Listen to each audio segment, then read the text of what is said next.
এই আমি মাধৱৰ সৈতে ৱাৰী চৰালৈ বুলি আহি আছোঁ।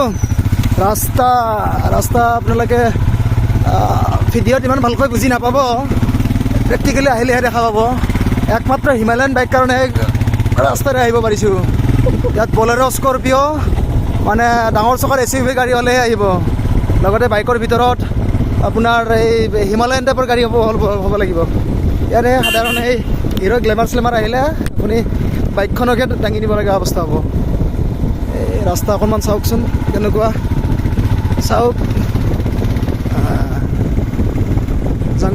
জংঘলৰ মাজে মাজে ধুনীয়া এডভেঞ্চাৰ, ভালো লাগে। কিন্তু চবৰ বাবে ইমান সহজসাধ্য নহয়।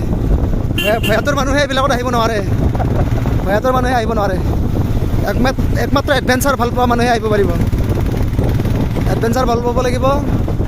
ইয়াত যদি ৰাতি থাকিব লগা অৱস্থা হয়, থাকিম বুলি পেলাই সাহস কৰিব পৰা মানুহ হ'ব লাগিব, তেতিয়াহে।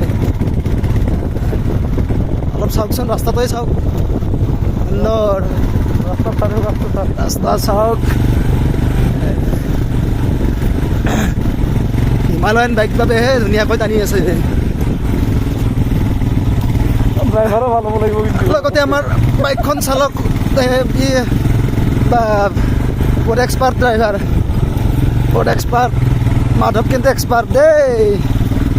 মই উঠাজনৰ অৱশ্যে কম নহয়। চবে সমান হ'ব লাগিব। পূৰা সহযোগ কৰিছোঁ মানে গাড়ী পৰিলেও মাতি এৰা নাই আমি।